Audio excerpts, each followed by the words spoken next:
Live. We are Boom. live. We're live. We are Hey! live. Hey. We made it. Hey guys, I'm Thank you. Brian, and this is the man, David, over here. We are Beers and Fears, and we have on live right now the one and only Ryan Francis. ThanksKilling. What's up, my man? Hey, what's going on, guys? Love having you on board, buddy. So pumped that we're doing this with you. We're huge fans of that film, and just for a little bit that we talked about, kind of huge fan of what you got going on. Let's just jump right into it. What is this show that is coming up in like 2 weeks? Oh, dude, it's this awesome charity event that I kind of thought of. It's called the Huge Huge Holiday Show. I do nerdcore hip hop under the name Huge Huge. My middle name's Eugene, so I kind of split that in half. And Nice. so I've been doing these holiday shows. This will be my third one.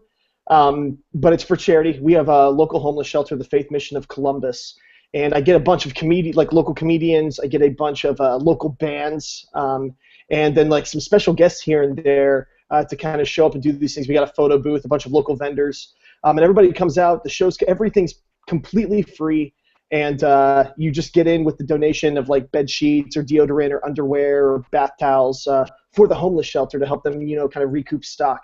Summertime's really shitty for homeless shelters right now because everyone gives everything in November, December, and Right. then come summertime they run out of shit because no one's in that state of mind, which actually is really shitty. It made me feel kind of shitty. I was like, wow, I never ever thought about that. But yeah, we've got this summer on July 19th. It's a Saturday in Columbus. Samwell, the guy from What in the Butt. He's coming out from Chicago. He did the December show. It was amazing. That guy can shake his ass unlike any other man that I've ever seen in my life. Dude, it's the most ridiculous thing. Yeah, it's it's crazy. He puts on a hell of a show, and I've got the Golden Voice. Nice. Ted Williams, he's coming out as well.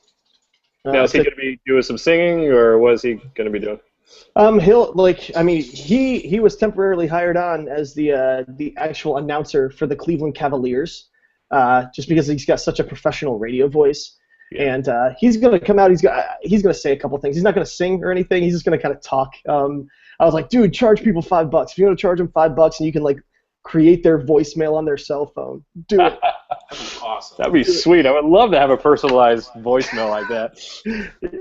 Yeah, it's pretty rad. I mean, right now it's a pretty small show. It's still kind of in its infancy. But it's growing, which is awesome. It's really nice seeing the growth over the past, couple shows, and I'm hoping that this show that we have coming up in 2 weeks is going to be even bigger and better.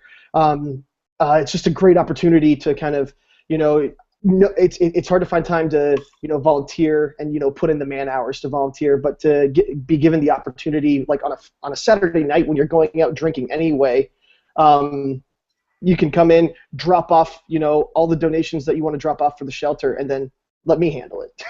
I'll deliver it to them. That's awesome. It's a positive vibe. It's great, man. It's great. Yeah, hopefully one day Beers and Fears can come out, do a little sponsorship, and we'll put you up for the weekend or something. That would be fun. Yeah. I would not mind going back to Ohio, to be honest. So awesome. So how often do you do this? I know we originally discussed December is when the other date would be. Are you trying to do twice a year, or what's your plan with this? Yeah, it's been kind of a learning experience. It started off doing it just in December. So I started it 2 years ago, and it was just going to be December because winter clothing items. I can throw that on a flyer, bring a donation of winter clothing items, and everybody understands that. When you get into summertime, it's kind of well, what does the shelter need? It was just going to be a winter thing, but Samwell came out last year, and he did amazing, and he requested to come back out again. And so I said, dude, yeah, but I don't want to do you again in December just because it's going to be a little repetitive. So let's just create your own show, and let's do one kind of mid-year. And I'm working hand in hand with the homeless shelter now, and they're kind of like, dude, we are running out of shit, so we need everything. So I'm almost thinking of I'll do one more December one this year, and I may just stick with just doing summer times because that's when they're in most need of items. It just makes more sense doing it that way. That's true, because a lot of charities, church groups, whatever, during the winter, that's the big push is for the homeless shelters. And Oh yeah.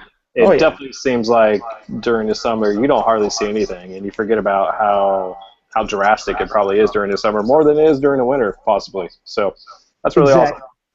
Exactly. Thanks. Yeah, I'm really stoked on it. It's been a great idea, and it's just kind of hoping that it continues to grow, and we'll get bigger venues, get some bigger acts, and see where it goes from there. That's awesome. Hey guys, go ahead and keep posting questions. We actually have some questions that were previously emailed. So sure. we'll be jumping into those as well.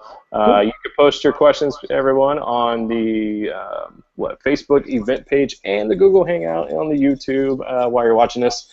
Next up, man, I saw you holding up the shirt like this, all proud. What we got on it, buddy? What's going on with that? I want to know all about that movie. Oh, man, so this has been my latest baby for the past 4 or 5 years. It's my newest film. It's called The Biker Warrior Babe versus the Zombie Babies from Hell.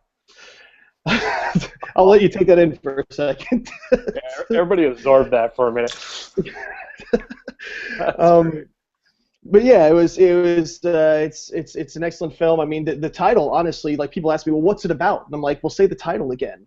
The Biker Warrior Babe versus the Zombie Babies from Hell. It's exactly what you'd think it would be. It's basically this biker babe rides a motorcycle around everywhere. She carries an axe. There's a demon that unleashed a bunch of evil zombie babies into the city that they lived in.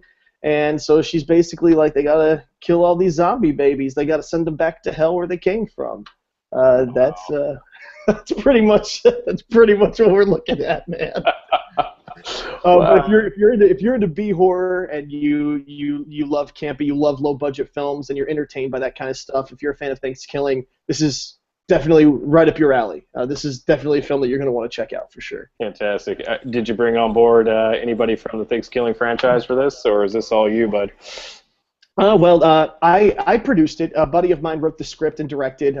It's been his dream to want to do a film, a feature-length film, and see something that a script that he's written come to fruition.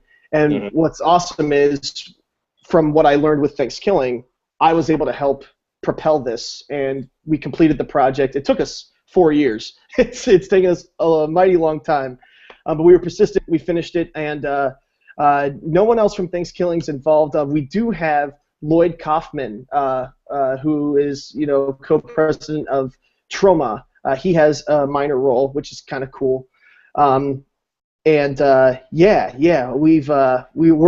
literally just waiting for its national release on all online media come November. It's going to be through Gravita's Ventures, which is huge. It's such a big deal. I mean, I'm sure you guys know, getting a film out streaming media through Hulu and Netflix and things of that sort. It's such a big deal, and it can really help out your exposure for sure. Now, is there any type of local filming that you're going to do for this? Are you going to release it in a theater locally out in Ohio, or how can fans out there be able to check it out? Right now we're kind of at a stalemate. We have a Facebook page, which is the Biker Warrior Babe versus the Zombie Babies from Hell. If you Google that, it'll be the first one to pop up. We ran an Indiegogo campaign for post-production. So we don't really have any more physical copies for the DVD. My best advice out there for anybody who's looking to see the film, like the Facebook page, be patient. We're coming. It's going to be on your computer, on your TV, Apple TV, all that stuff here in just a few more months. That's awesome. Maybe we could possibly we'll have to talk about trying to get a little exposure out here. Maybe put it on one of our beer and movie nights, possibly. Right. That would be amazing. Oh yeah, we'll write a couple drinking games. Yeah. This is gonna be great. We're on the same page here. This is beautiful. Match made in heaven. One thing that we love, and we gotta jump right into because everybody wants to know. David, do you want to ask anything about ThanksKilling? Oh, dude. I remember the first time I saw this. Me and a few of my buddies were, I think it was like Netflix, that we were just like sitting around drinking, and we're just like, let's watch a movie. And we couldn't not watch it once we saw the title. So I'm just kind of curious, how did that whole idea come about? Oh, dude, it's great. It's directed and produced by Jordan Downey and Kevin Stewart. Jordan Downey and I went to high school together. We grew up together. He'd come over to my house and we'd watch, movies like Chopping Mall, Toxic Avenger. We'd go rent the VHS movies that just looked the worst of the VHS tapes we could find at the rental store. And he went off to when he graduated high school, he went off to Loyola Marymount for film school, and I stayed here in Ohio, went to OU for film, and it was during a summer break. We were both home. He was like in his junior year, and we're sitting at a donut shop, and he's just like, "Hey, so I've got this script I want you to read." And I looked at just the cover page. I'm like, ThanksKilling? Are you fucking kidding me right now? And yeah, I knew exactly what I was in for because he has always wanted to make a film like that. I mean, who doesn't want to make just a terribly done film? Like, it's something so campy and hilarious. And I read the script and I was laughing my ass off. It was just hilarious. Can you take us through one of my favorite scenes in that whole film, and one that everybody seems to talk about recently when we were discussing this? What's up with that? Did you write it, or did he write the whole entire Best Friends song? Because that was amazing. Like, best friend Billy, Billy. Yeah, I believe that was written by some friends out in Los Angeles, friends of Jordan's. But yeah, like they're a good group. I wish I could remember what the name of the group was off the top of my head. I just can't. But that was a surprise for me when I saw the original copy. I was like, what the hell is this? This is golden. This is hilarious. It's like the homoerotic relationship between Darren and Billy. Oh, definitely. And I also felt like a lot of what's the TV show, Scrubs? I don't know if you're familiar. There you go. There's a great little song on there between two of them. It's called Bro Love, and as soon as it came on an episode, I was like, oh my god, this reminds me of that scene in ThanksKilling. So I definitely think you have some influence on culture a little bit there too. Oh man, that's so funny. One thing, speaking of Bro Love, one thing that you guys will have to check out and keep your eyes and ears open for, because it debuted in Seattle, Washington, was ThanksKilling the musical. Have you heard about that? I have not. Oh, dude. Oh, yeah. So I went out to New York City to go catch ThanksKilling the musical at a theater. But yeah, dude, there's a whole production written by Jeff Thompson, directed by David Eck. And these guys created the funniest musical I've ever seen, completely based on ThanksKilling. The characters are all the same. The songs match. Everything. I was crying. I was crying, laughing. It was so original. But I think it's only going to continue to climb and get bigger and bigger and bigger. And I think right now that there's actually an opportunity, if you guys know of a local theater in the area that would be willing to put on something that's completely inappropriate. There is a rape scene, and JonBenet Ramsey does come out at some point. But yeah, I think you can try to get the rights at the theater actually to do it. It's brilliant. It's absolutely brilliant. It's totally worth it. Oh, I was about to look into that. Perfect. We have a couple questions here. Do you want to go ahead and ask the one from Evil Mike? Evil Mike. All right. He asked, Evil Mike. How was the decision made to go from a more straightforward movie in ThanksKilling to a crazy acid trip of a cluster F that was ThanksKilling 3? He literally wrote cluster F, by the way. That's why. That's honestly a really good question. A lot of people think that I had a lot more to do with production than what I actually did. I played Darren the Nerd. I am good friends with the director and the producer of the film, but I didn't really have any creative takes for the third one. I thought the idea to jump from 1 to 3 was hilarious. It was super trippy. It was like Wonder Chosen meets oh my god, it was just so bizarre. But yeah, the only thing I could think of. I know they're probably wanting to showcase what they could do with good equipment. If I had to take a guess, because they had some. You saw the production value go from 0 to like a bajillion. Right. The production value was amazing on 3, but as far as why it was trippy, man, I have no idea why they decided to trip that shit out. If I was blazed to shit, if I was dropping acid, if I was stoned as hell, I would probably really appreciate ThanksKilling 3 a lot more. Probably might not have survived ThanksKilling 3. Right. Where did I go? Why are all these bullets everywhere? What is going on? In the corner hugging yourself. It'd have been all bad. Crying.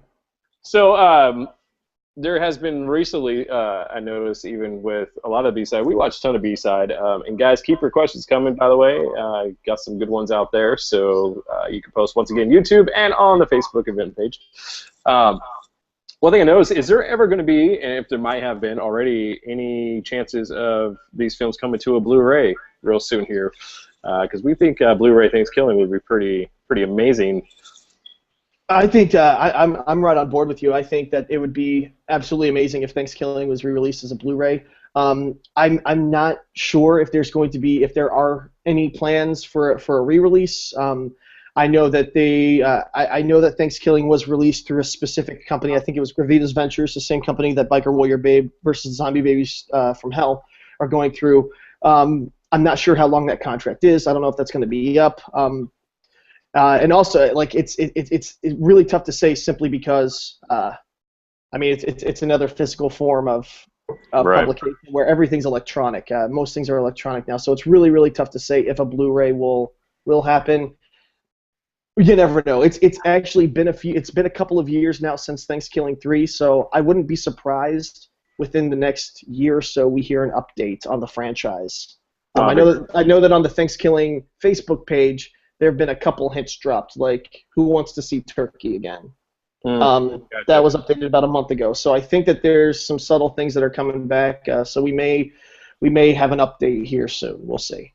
Awesome. That'd be great if they did, because there's so many that they put out there recently with the Blu-ray. Man, you guys could do so much with that, and I know the fans have been wanting something, some badass ThanksKilling and Blu-ray personally. So, oh yeah.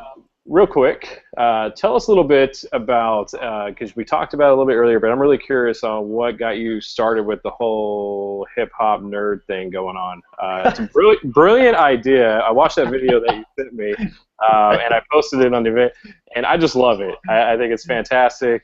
And it's hilarious. I'm on board 120%.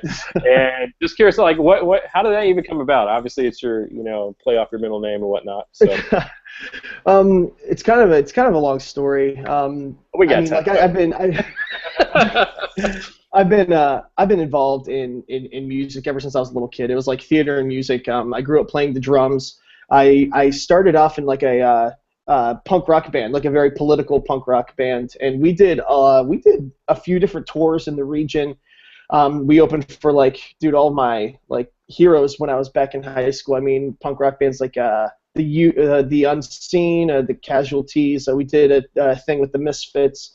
I mean, nice. we got to play with all these bands. It was fun. I mean, 16, 17, 18, 19, 20-year-old kid, just doing all this fun shit with all these bands that I've listened to forever. No, that was, don't mind to interrupt, but was that Overrated? Is that correct? That was Overrated. Yeah, that's my band, Overrated. And we were we were doing really well. One of our last shows was actually, we played Riot Fest out in Chicago. Right. Nice. And that's when I got involved with them. This year will be my 7th year working for them. I've done everything with them from running beers to stage managing and all of that. But that's my whole little Chicago family. I love those guys. I'll be seeing them in September. You don't have your tickets yet. It's the best music festival lineup of the entire year, by the way. Riotfest.org. You got to check it out. It's insane. NoFX is playing Punk and Drublick in its entirety for the first time ever. Oh, awesome. Which is pretty rad. So yeah, totally check out that festival. It's amazing. But yeah, so the band eventually split. Our lead singer moved out to New York City, and it was just my buddy Jeff and I. And then I was just kind of like, dude, I mean, I really like to perform, but I don't want to invest the time to start a band from scratch again. And I didn't trust anyone else, so it was kind of like, what can I do by myself? Oh, hey, garage band. Oh, here's some beats.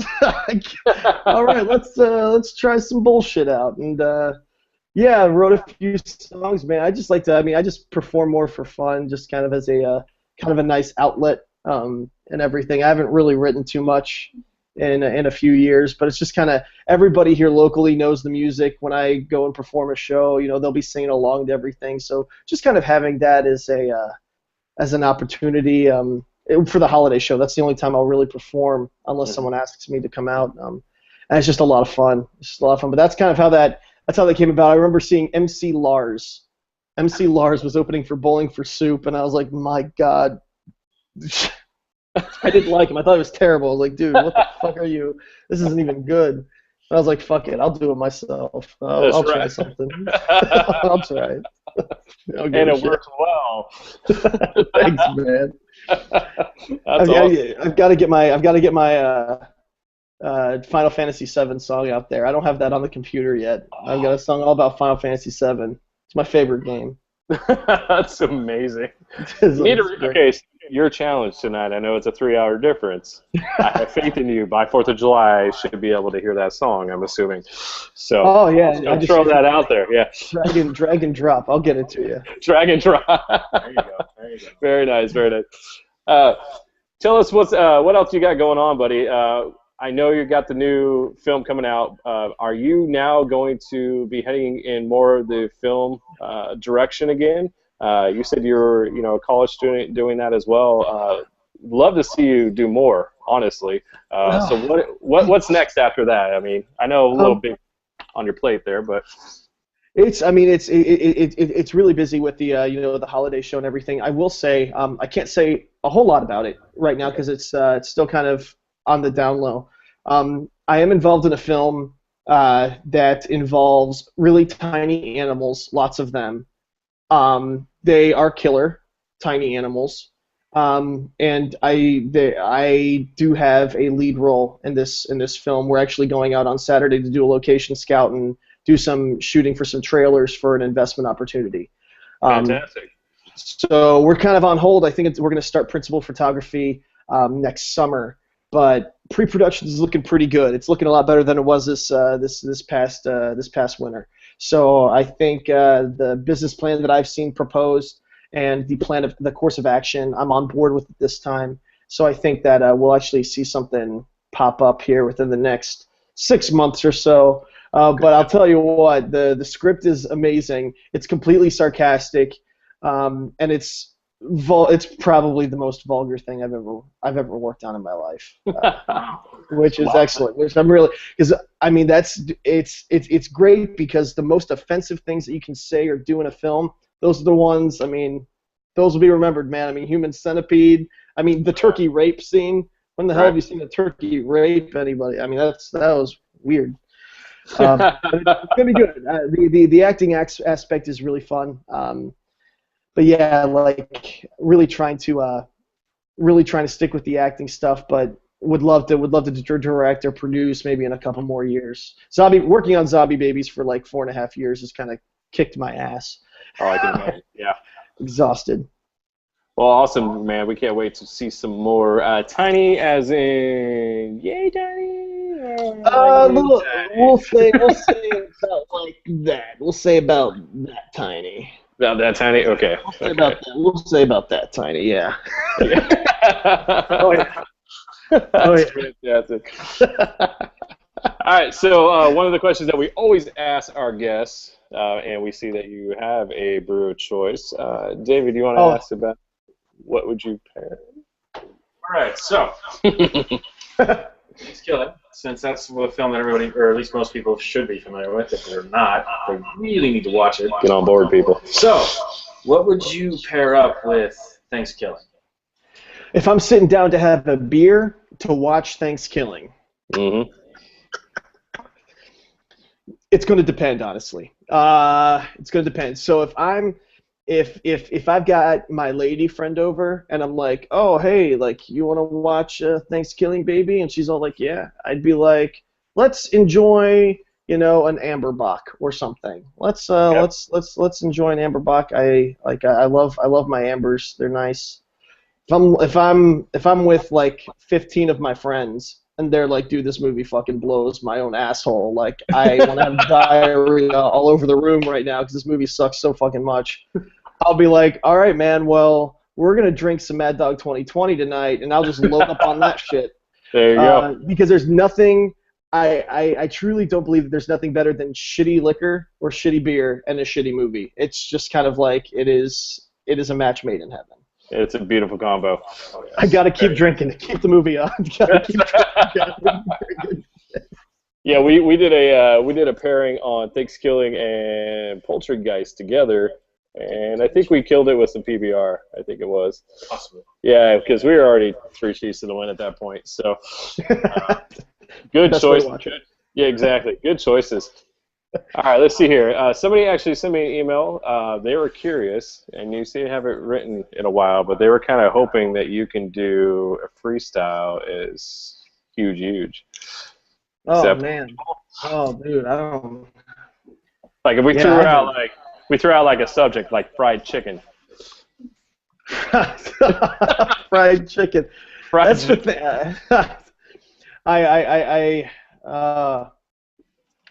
It's nothing's coming. I hate to disappoint. But I will. Who sent that email in? Let me pull it up here. Give me 1 second. Sorry. Getting it to my email. You want to send it to him?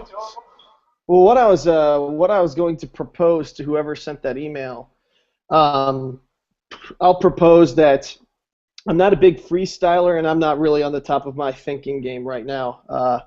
I'm exhausted, but what I'll be more than happy to do to make up for this shameful moment that I'm having at this moment. I will write a song. What? Specifically for their email, whatever their name is. I will make a beat and I will write a song and I will have it to them by August. And it'll be one of my new songs. I'll just write a song. I will send that over to you. I'm still trying to. My email is swamped. All right, I'm having a brain fart now too. I will email that to you. How about that? Dude, no worries, man. We're on the same page right now, buddy. I gotta make up for that brain fart. There's just I'm thinking like fried chicken, slim pickings, finger licking. I don't know. Oh. Just for record, you already schooled us on that, so yeah, you're good. I'm eating fried chicken. Fried chicken. Fried chicken. That's great. All right, let's see here. All right, guys, keep those questions coming. Somebody wanted to know if ThanksKilling was going to be, if it was going to be reboot, who would you want to reboot it and why? Like if there's going to be a bigger company to reboot it, like who would, Exactly. or like someone to do. Man, that's a really good question. That's a really good question. Oh man, dude, honestly, like, and this is just because it'd be just fucking insane, and it'd be just, I think it'd be just as bad, but it'd be amazing. I think if Michael Bay produced and directed this dude, if Michael Bay took ThanksKilling and he just fucking made explosions, Right. like just the dumbest shit, it would be amazing. Like a little CG turkey or some bullshit like that. It'd be amazing. It'd be amazingly bad. And I can already see it. Like the boobs blow up in the first 5 minutes. Oh, yeah, you know. of course. Halle Berry's standing there going, "I'm not a slut," rubbing her tits by a campfire. Hilarious. Oh, good choice. Good choice, Michael Bay. I like that. I personally was hoping Michael Bay was going to be the answer, but I was in my head was thinking Danny Elfman too. I wouldn't mind him doing Oh, that would be insane. just a crazy claymation version of it. Oh, dude. Oh, yeah. That would be great. That would be great. I need them to both work together. So There you go. That and the explosions. Yeah. The only thing with Danny Elfman, we're gonna have to see his wife and everything. So and I'm not a huge fan of what's his face. You could do the Danny Elfman Tim Burton combo. There and you go. Old school like Pee-wee's Big Adventure. Oh, yes. Make it really strange. Yeah, Pee-wee, I think, might have paved the way for a lot of these films. Actually, now that you mention that. Oh, I'm sure it did. I think that's probably one of my favorite movies of all time. Oh, fantastic. Pee-wee's Big Adventure is amazing. I just love anything that Pee Wee did. I have the collection, actually, of the show laying around, and schooled my kids on it. They thought I was crazy to walk out of the room. So, but that's fine. It's fine. They didn't have the same acid trip as I did as a kid. It's totally cool. Another question we got for you here. Sure. This is one that I had in my email recently as well. They were talking about people that you worked with. Obviously, the connection that you had on the best friend song. They were curious if you were actually friends with that guy previously, or was that just something Billy, that just worked well? Billy? Your best friend Billy. Yep. Yeah, he's actually a good friend. Yeah, he actually he lives down the road from me. He lives about 15 miles away. Yeah, he's married to a juggalette. That's cool. Very cool. That's cool. He went to school with me. Just like Jordan. Jordan, the director of ThanksKilling, was a grade ahead of Aaron Carlson's his name. Aaron Carlson, who was Billy, and then myself. I didn't know. Also, Lindsay, who played Kristen, the good girl, she was a grade below us. We were getting ready to film the next day, and this is a funny story. Like I was telling you, when Jordan was pitching me ThanksKilling, that the script, when I first saw it or heard of it in the donut shop, Jolly Pirate Donuts, I read the script and I was like, holy shit, this is a gold mine. He's like, well, we want you to be Darren. And I'm like, okay. And he's like, can you call Aaron Carlson up to see if he'll be Billy? I got on my phone right then and there. I mean, this is like midnight, and I'm like, hey, Aaron, it's Ryan. He's like, what the fuck? You woke me up. I said, dude, we're shooting a movie tomorrow. Do you want to be in it? He's like, yes. So then we didn't have anybody to play Kristen. And so I called this chick that I knew that did theater, Lindsay Anderson, and I called like 50 people. She's the only one that said she'd do it. So she did it. We all like somehow got off work. We said, oh, we're filming a movie, and like all of our jobs kind of like gave us excuse time off for about I think we were out for a week, 7 to 10 days or something like that. We filmed it really fast. Wow. But yeah, no, Aaron and I are friends. We went to so many concerts together through high school because he was the first one to get his driver's license. I remember one time we were in the middle of nowhere on some side road in the middle of the night coming home from a concert, and it's like super late, one of those Friday nights where you get out of school. It's like, oh, hey, Mom, like I'm going to go see Anti-Flag up in Cleveland, or like Voodoo Glow Skulls up in Cleveland. And we were up in Cleveland, about a 3-hour drive, and we're like in the middle of nowhere coming home. And I just remember I had to pee so bad, and he was being such a fuckface, and he wouldn't pull over to piss. There wasn't a fucking bottle for me to piss in, so I just rolled down his window, and I pissed out the window. It got all over me, but I felt empowered. Right. I was like, fuck you! I'm throwing my dick out the window, and just splashing right back up in my face. He's trying to roll the window back up. It was a mess, but Aaron's awesome. That's great. And that is a true friend, because he's still friends with you right now. So still friends. What do you, Ian? All right. So, another question. Ian Hutchinson asks, what is your favorite and least favorite horror remake? Ooh, Ian Hutchinson. I hate remakes. I mean, I really do. I even like reimaginings, like the Psycho reimagining, that upset me so much. Everything Texas Chainsaw has upset me so much. Nightmare on Elm Street they were so awful. I actually haven't seen. There is one that I thought was done rather well, and I was a big fan of the original. I'm a big fan of all original horror films, most of them at least. The Hills Have Eyes was very well done. The first one, not the second, right? I actually have not seen the second. I've not seen the second. The first one. I thought it was creepy. I thought that the entire first 45 minutes to an hour of the movie did a really great job of kind of creeping you out. It was very still. It wasn't jumpy. I thought it was very interesting. It was definitely a new little twist to everything. Worst one was Friday the 13th, and I'm really concerned about what we're going to see because they're doing another reimagining of it too, just like they did Texas Chainsaw again, I believe. Yes. Right.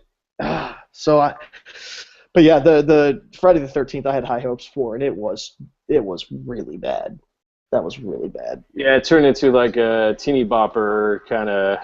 I know what you did last summer kind of film, you know? Yeah, I was like, I wanted to just like, I want to shake these guys and be like, why don't you just fucking cast Bieber, dude? At least you'd make your money back. I mean, why aren't you casting like Miley Cyrus in this shit? I mean, you might as well just, if you're gonna make it bad, make it fucking really, really bad, but get some big names on it. Why don't you do that? I do agree with your Hills Have Eyes. I thought that was one of the ones that actually surpassed the original, in my opinion. Yeah.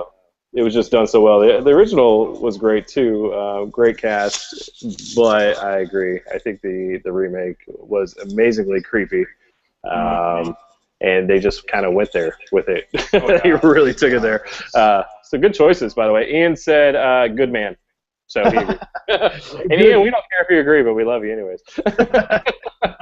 And my God, thank you for that. He said as well. So. Go Ian. Go Ian, woo! Is there anything that, let's say, okay, we're all horror fans here, so let's get into some of the horror questions, okay? We really want to know, I know I do at least, what in the last, let's say, 2 years, just narrow it down to 2 years, the horror films that came out, can you name one that you just think is one that will probably be in one of those top 50 horror best in the next 5 years? So, I personally, and I'm just going to throw one out here, I absolutely love Cabin in the Woods. Dude, you just took mine. I was going to be like, is that 2 years ago or 3 years ago? Because that's the best, I mean, hands down, that's the best horror film that's been made. I will never want to pet a unicorn ever again.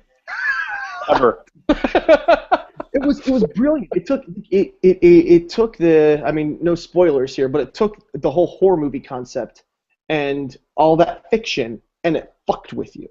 It fucked everything up. It was just a whole new twist, and that's what was so awesome about it. It was original, because nothing's original anymore. And I don't want to offend anybody, but I fucking hate Rob Zombie, man. I'm like fucking sick of that man's shit. He needs to stop making movies.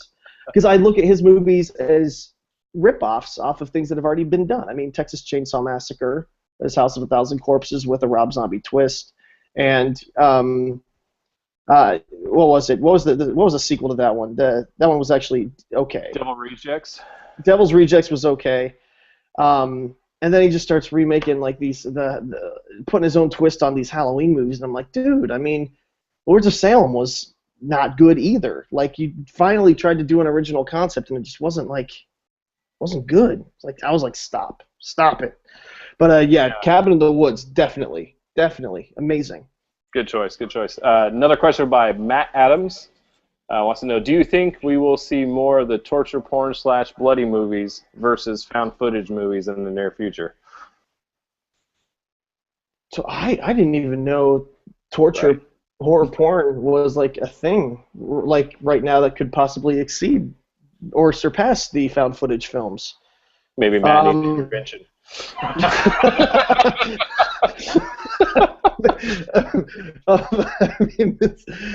I'm thinking that came from Matt Adams, you said? Yes, Matt Adams. That question came from Matt Adams. Okay. I know a guy named Matt Adams. I'm wondering if that's him. That's just weird. That's funny.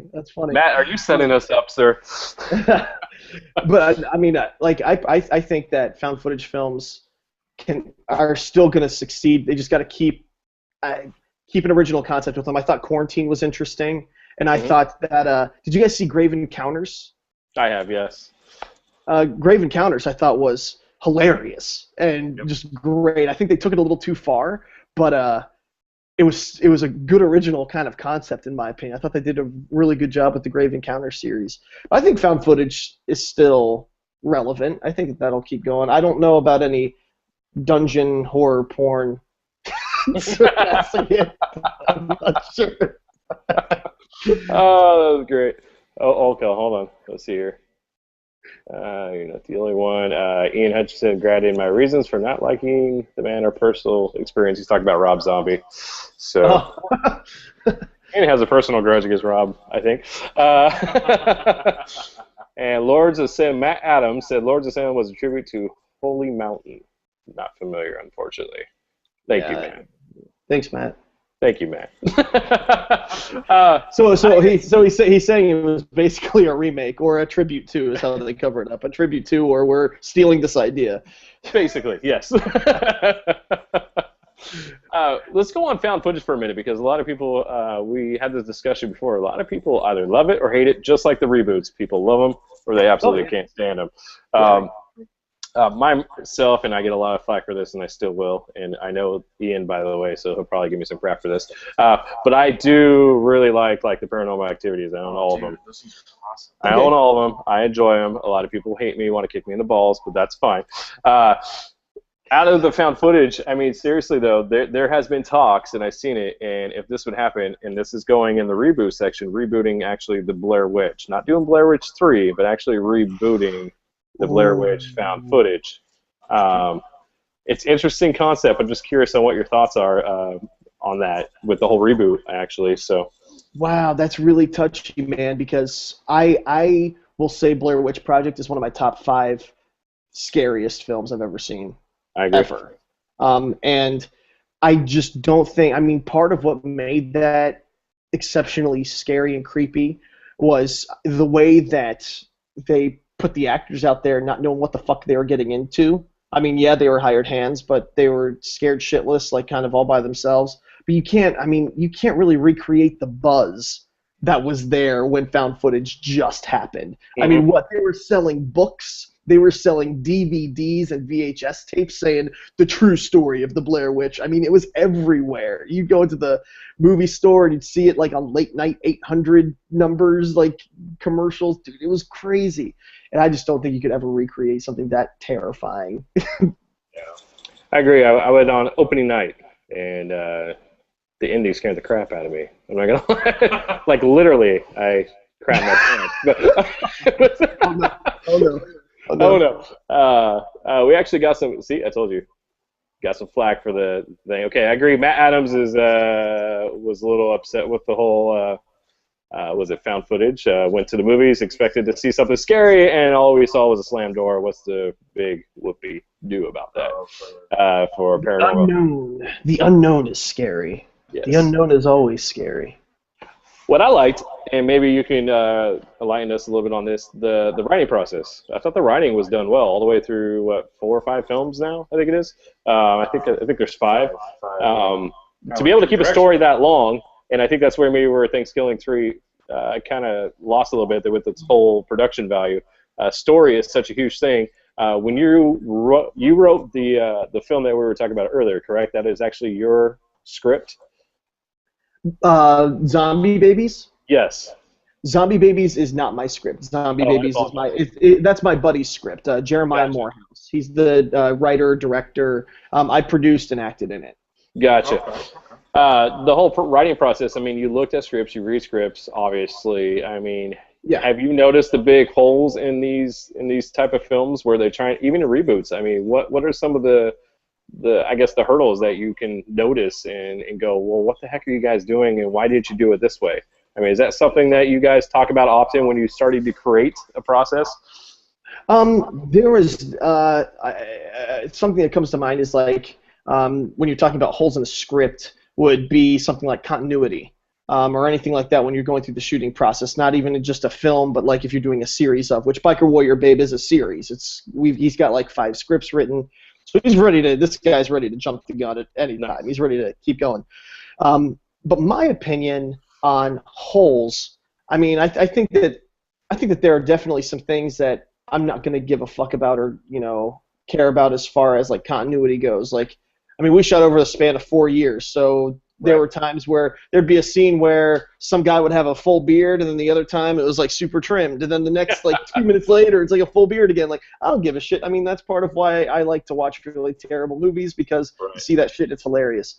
But as far as like any plot, any problems with plot or character, I still kind of write that off as just like, I mean, I'm not getting paid for this. Like, no one's getting paid for this shit. So I mean, let there be holes, man. Let there be holes in the story. It's entertaining to me, and it makes, dude, as someone watching a film, I feel like a badass when I see it. I'll be like, wait a minute, didn't he just say he was going to St. Louis and he's in fucking Atlanta. Didn't he just say that? See, I like that shit. I feel good about it. It's like I'm like whatever. When it happens in major Hollywood pictures, I'm like, Right. what the fuck, dude? Like you're making serious cash. Why the fuck do you have plot holes? Right. What's going on?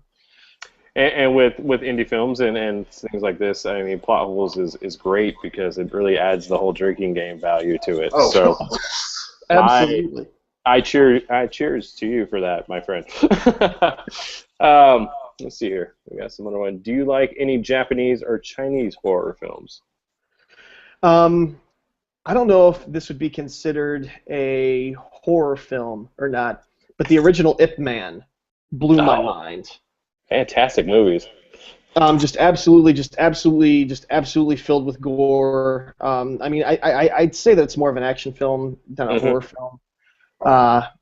Another one, if this isn't specifically a Japanese or Chinese horror film exactly, but if you have not seen the ABCs of horror or ABCs of Death, you need to do yourself a favor and watch that shit like as soon as possible.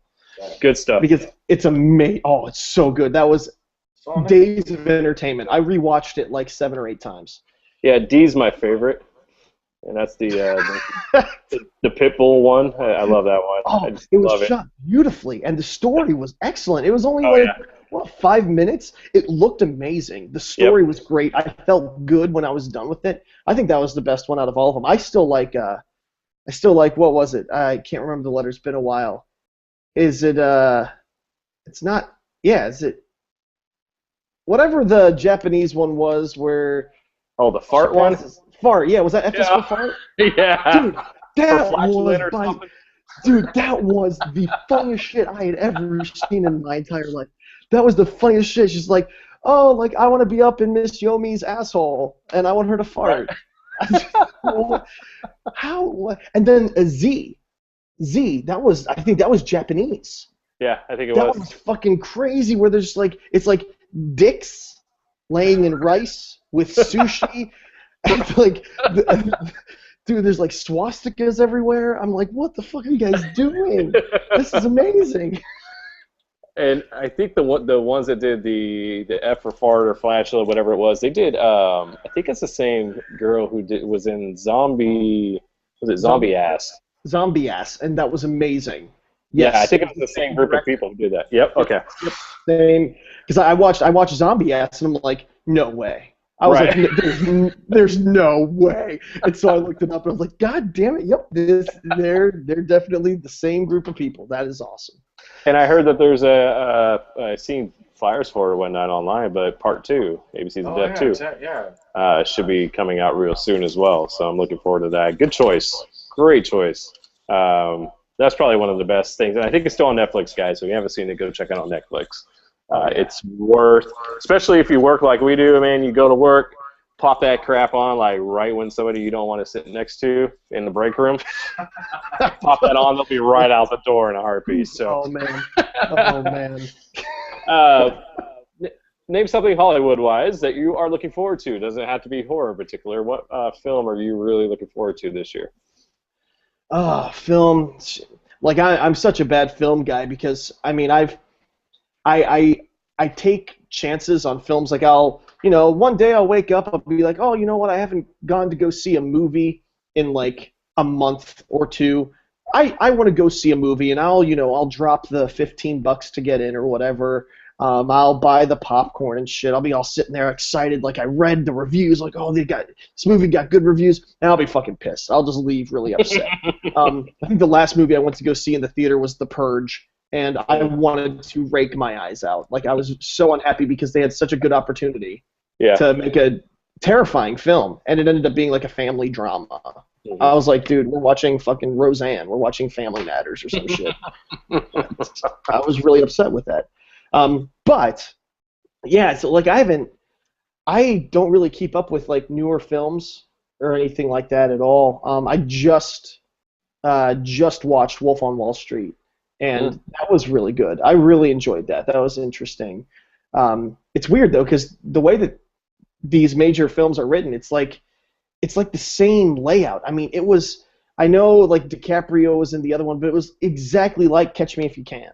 I'm just like, dude, these are Okay. like the same movie in a sense, except this one had better looking tits. It was great. Right. But I don't know. I wish I could answer that question. I truly, honestly, I don't know what's coming out. I have no idea. I don't keep up on it. As far as a movie coming out this year, I think it's the Lloyd's new movie. The reboot of Return to Nukem High is amazing. It's amazing. Have you guys seen it yet? I know that he's been kind of doing a tour. He's doing a tour. I have not got a chance to check it out. I've heard fantastic things about it though.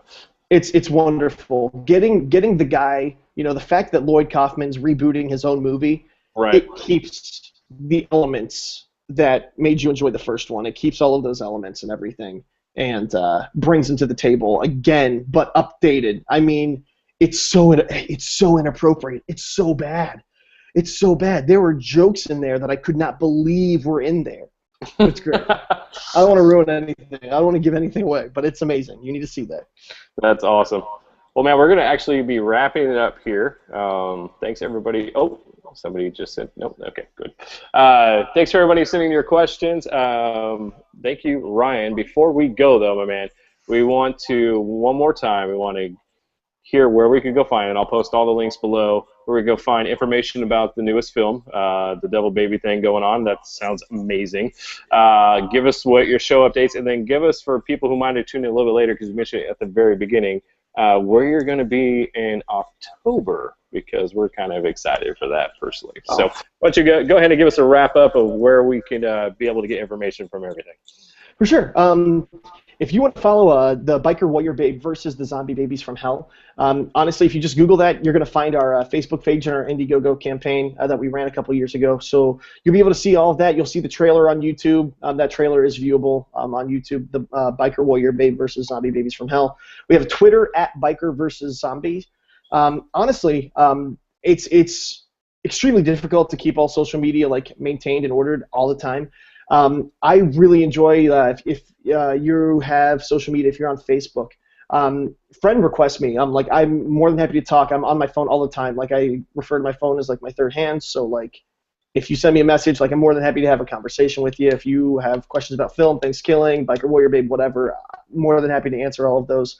Or you can find me on Twitter at RyanFrancisTK. Yeah, that's really everything that's going on. Everything's pretty much ran from my Facebook page. I'm boring as shit. Biker Warrior Babe actually does have a website. That is bikerwarriorbabe.com. So you can go to bikerwarriorbabe.com, and that's where you'll be able to get the trailer and links to the Facebook page and Twitter account and all that stuff too. Awesome.